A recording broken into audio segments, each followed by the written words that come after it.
This week on I Want to See How I Do Under the Crushing Pressure of Time, we have the timed sewing challenge. Will I be able to finish each piece in the time given, or will I crumble and crush under the opportunity? Stay tuned to find out the answer today on Chaos and Sewing.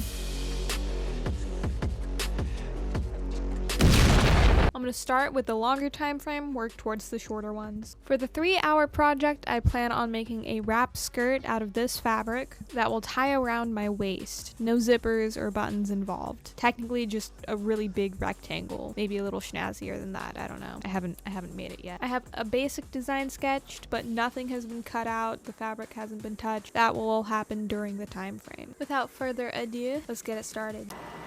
All dressed up with nowhere to go check. Setting a timer for 3 hours.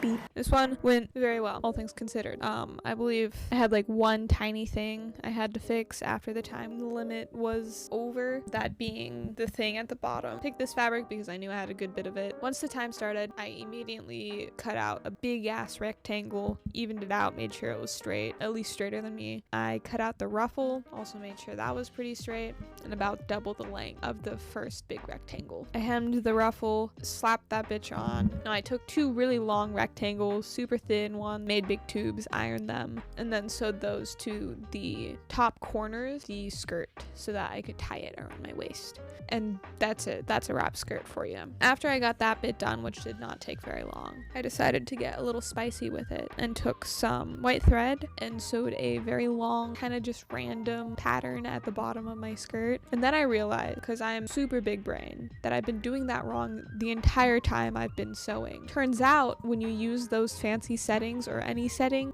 your fabric's supposed to be face down, not face up. This I did not know because I am self-taught and stupid. Here you can see the comparison between the original stitch, which was it face up, and then when I turned it face down and did the stitch. Huge fucking difference, right? Oh my god. Like, you can actually tell what some of these fuckers are. It's insane, especially that squiggly one. I have, I believe, 54 total settings on my sewing machine, not including button settings. And that does include 0. Number 0. Starts at 0, goes to like 54, I think. Or no, then there'd be, hold on, 55 settings? Hold on. Yeah. 55. I know math. 55 settings. I will say that the first stitch that I did incorrectly, I did within the time. However, when I realized that I'm a fucking idiot, you can imagine my brain exploding and exploding at the idea that I'm just so fucking stupid. I did manage to finish the skirt within time, just about. Actually, no, I think I had like 40 minutes left. It wasn't close at all. So I could have done the extra stitch within the time, but I didn't because I was stupid back then. Anyways, moving on to the next one, I guess. Yeah.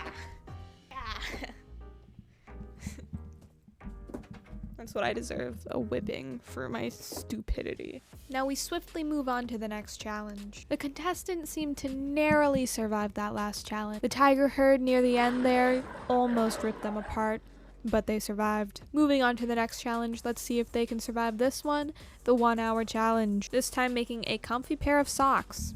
Simple, sweet, delicate.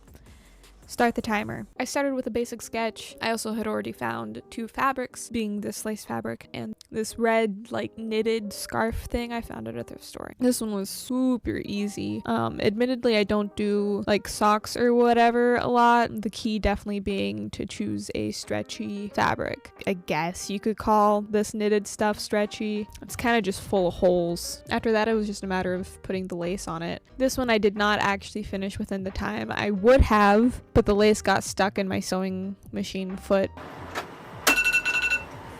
I'm so fucking close. I got stuck, the piece of shit. I'm gonna just finish it because reasons. This was incredibly upsetting, but I was only like a minute or 2 behind, maybe 5 minutes-ish. Ah, yes, and finally we have one last challenge, the 10-minute challenge. Few people make it this far, and fewer make it past the last challenge. After all those seagulls trying to shit on the contestant, and then eat the contestant's project, and then eat the contestant, I really wonder how they survived that one. This last challenge will be the hardest. That is the most difficult. Making a lace choker in only 10 minutes. Start the timer. 10 minutes. Focus, you fuck. I'm sorry, that was aggressive. Here it goes. Bink. It's just two rectangles, so, like ruffled and then sewn on top of each other. That's the entire project. No wonder I chose this one for the 10-minute challenge. It's super fucking basic. I did quickly go in and hand sew a hook and eye right at the end, and I think I went over the time just a little bit.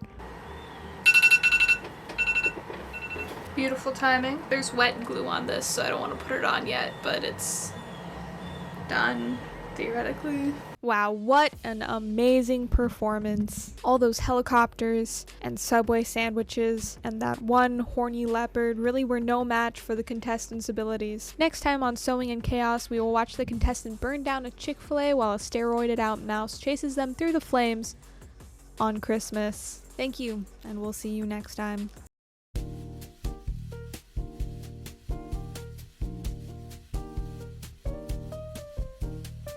There's a spider in my room, and I'm sick, and there's a spider in my room, and I'm sick.